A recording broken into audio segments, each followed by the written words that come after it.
I guide you to turn off your Instagram notifications for one specific account. So if you want to turn off for one account as notifications, you need to turn off. So go to your profile.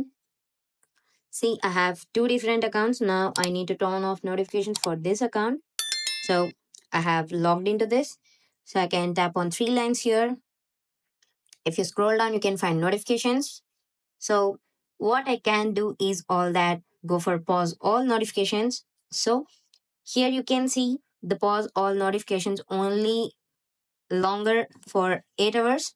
So after 8 hours, automatically I'll get the notifications. What you can do is that make sure you toggle on this pause all for 8 hours.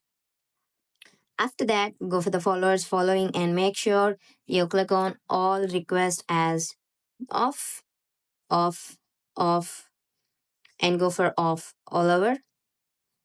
If you click on like that, you can't receive. So this is longer process, but we don't have other option because we don't need to get notifications from one account. So this is the process for one account.